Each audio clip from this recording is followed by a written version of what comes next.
Hey guys, thanks for watching this. Today I want to talk about the book of Jasher briefly, and I'm basically going to highlight a few things that were brought out in this book.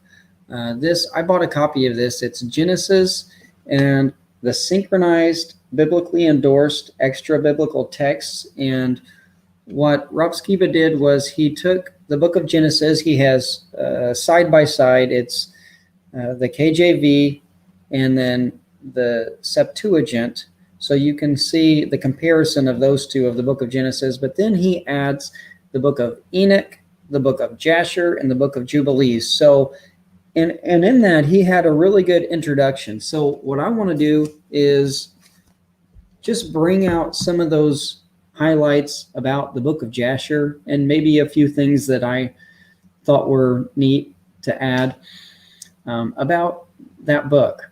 And that's what this video is for. It's just to highlight a few things. And what I want to do is start by taking a look at Jasher 1:1. And it basically, we find a very similar account, if not the exact. It says, and God said, let us make man in our image after our likeness. And God created man in his own image. So we know that. If you're a Bible believer, then I would imagine that you are familiar with that passage. Not because you've read it from Jasher, but because you've read it from the book of Genesis.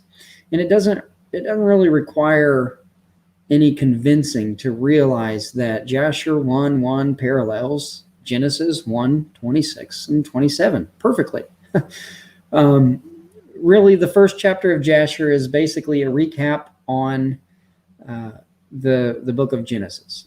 And in its entirety, Jasher, it does parallel the entire book of Genesis. It's nothing in the book of Jasher compromises what we read in the book of Genesis. Okay, so it actually complements Genesis, and it's undoubtedly one of the reasons that both Joshua and the writer of 2 Samuel, it's why they considered it to be a dependable source for information.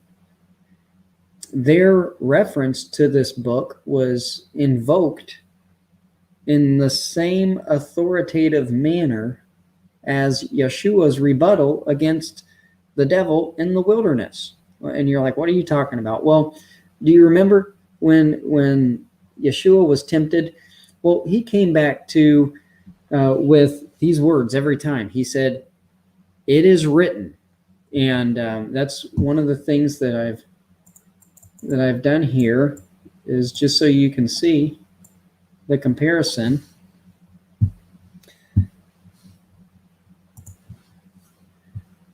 Is it not written in the book of Jasher? And that was in the book of Joshua where it's asked. Is it not written in the book of Jasher? And in 2 Samuel, behold, it is written in the book of Jasher. And like I was saying, when you compare the way that it's expressed, it's in the same authoritative manner as Matthew, or as Christ when he responded to the devil in the wilderness. Okay, it is written. So what's happening here is they are expressing an authority on the matter, what they're talking about. All right, so that's one of the first things that I wanted to go over, or at least highlight.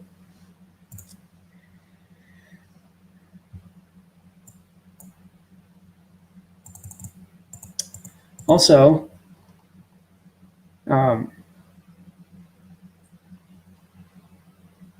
we find other mentions of some of the same stories, such as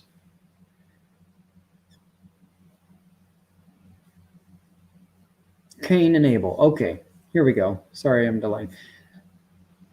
The book of Jasher, it not only harmonizes with Scripture, it offers further details that we don't get in the book of Genesis. For instance, the murder of Abel. it's pretty vague in the Genesis account.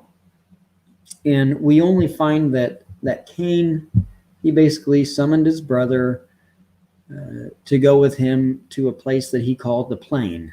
Okay, that's where he rose up against Abel, his brother, and slew him. All right, but Jasher, on the other hand, in Jasher chapter 1, verse 25, it says, "And Cain hastened and rose up and took the iron part of his plowing instrument, with which he suddenly smote his brother, and he slew him. And Cain split the blood of his brother Abel upon the earth, and the blood of Abel streamed up on the earth before the flock."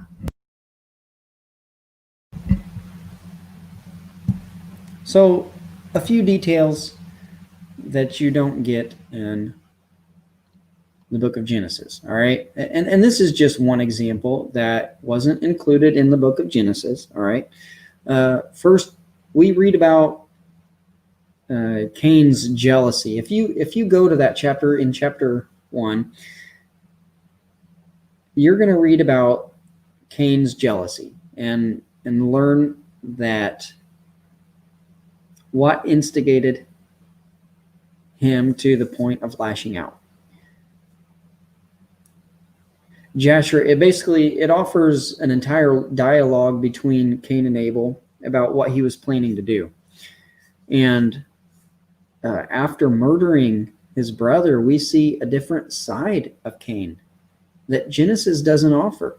Okay? We get an inside look at the remorseful attitude that Cain displayed after he committed this evil act. And that's the bottom passage here. Jasher 1:26 says, "And after this, Cain repented, having slain his brother, and he was sadly grieved, and he wept over him, and it vexed him exceedingly." So I thought that was pretty interesting too. We don't find these details in the Genesis narrative, where Cain, he simply says, "My punishment is greater than I can bear." That's about all you get. So when you compare both accounts, we can draw two entirely different conclusions. It doesn't mean one's a false text or whatever. It doesn't mean you need to throw one out. They're not competing. You can conclude something by not having enough details. Okay, because I seriously, I used to think that Cain was just upset because of his punishment, right? Well, he grieved over his brother. He had that remorseful attitude after it was said and done. He regretted what he did. So the benefit of having these texts, it becomes pretty evident, especially when you start piecing these stories together. All right, and this is funny. There's a popular debate about how the earth became populated, because Genesis only records that Adam and Eve had 3 sons. Okay, did God create other women, or for Cain and Seth, or did Adam and Eve have other children? Okay, it's a comment. You hear that all the time. Or at least I used to when I was part of the mainstream churches, But I mean, those people who participate in this futile argument, they're basing their conclusions from the Genesis account alone and have never considered the book of Jasher. And if so, there would be no reason to debate, because Jasher 1 verse 12 says, "And Adam knew his wife Eve, and she bore 2 sons and 3 daughters." Okay, so there it is. It's these types of details and many more. This is what allows us to make sense of the circumstances during the timeline of Genesis. All right, and another observance is why Esau forfeited his birthright so voluntarily for a bowl of beans. Do you remember that story? And this is one that was brought out in this book, in the introduction. And this is one that just stuck out. I think I actually saw it on a video first. And I know most people know this story. Esau, Jacob and Esau, right? He was a man that was described as a great hunter. He just returned home, famished, and he was desperate for nourishment. And his brother Jacob, he offered him food under the condition that he give up his birthright. Okay? And in response, Esau said, I am at the point to die, and what profit shall this birthright be to me? Okay? Have you ever questioned why Esau was to the point of death?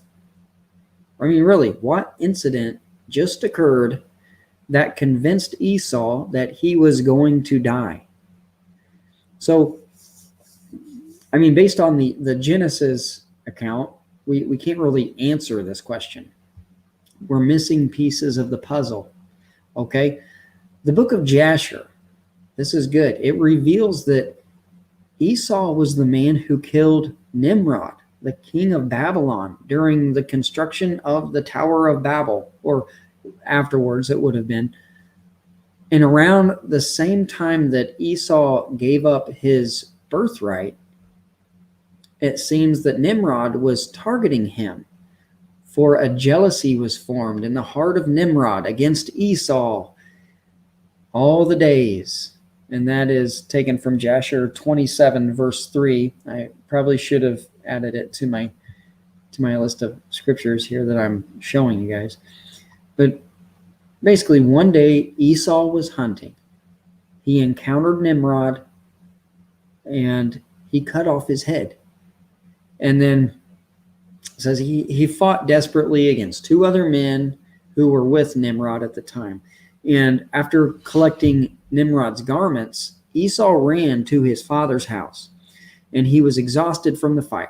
Okay, and there was Jacob, and Jacob, being the wise man that he was, he gained the vantage point, and he demanded his brother's birthright to give him some food.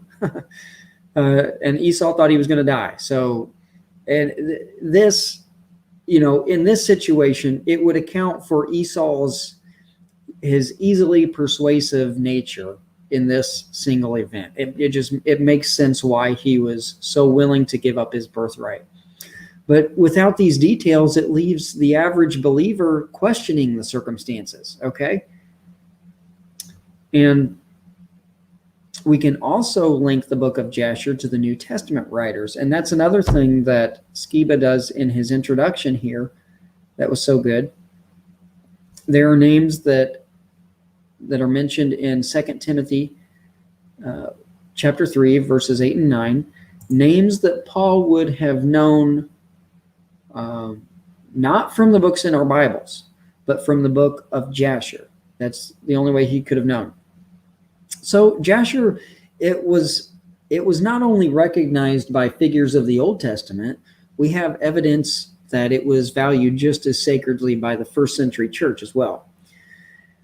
And these points, it really demonstrates why these texts are beneficial to our learning. It's because it fills in the gaps. The book of Jasher is just one book that offers a more thorough outline of Bible history. It allows us to further understand our point of origin, our heritage, and our purpose, God's plan for mankind. So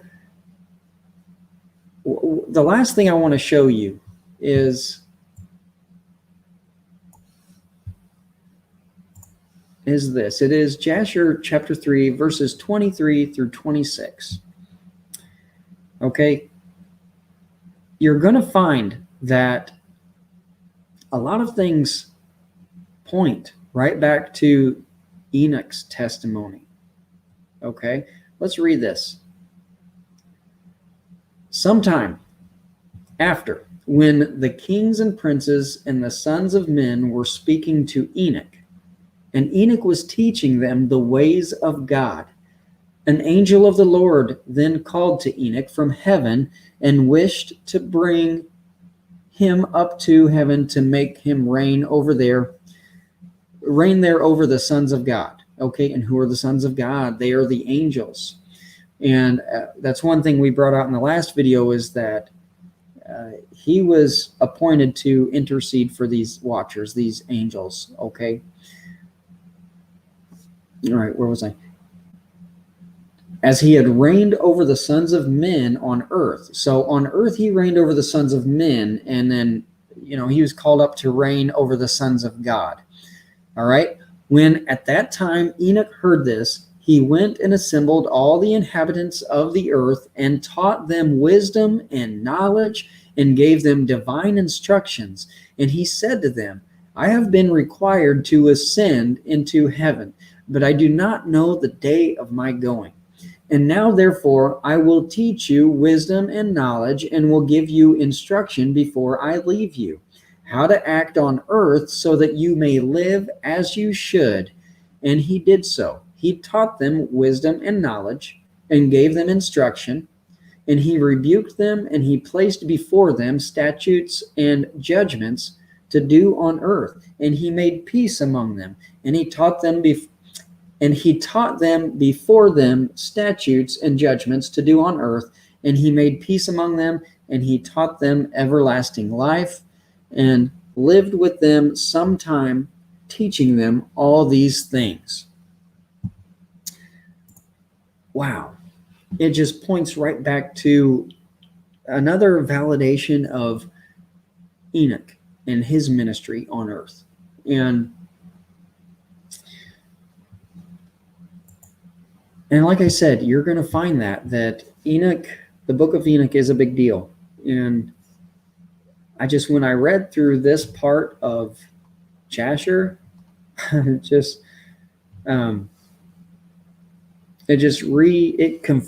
reaffirmed some of the things that I was finding about the book of Enoch. And I just thought it was really good to see that even in Jasher, we're finding stuff about Enoch, more stuff. Enoch was a big deal. He was the prophet of their time. Okay. So that's all I had for the book of Jasher. There's a lot more in there. Hopefully I could spark some people's interest into finding a copy of Jasher and reading it for themselves. Like I said, it fills in some gaps of the book of Genesis. And if you liked this video, then click that like button and share it with somebody. Hopefully it's sparked your interest. If you have any questions, I'll do my best to answer. More than likely, I'll have to find some answers, because like I said, I am a student that is sharing the information that I've learned. Okay, so there it is. I hope you enjoyed the video, and have a good one.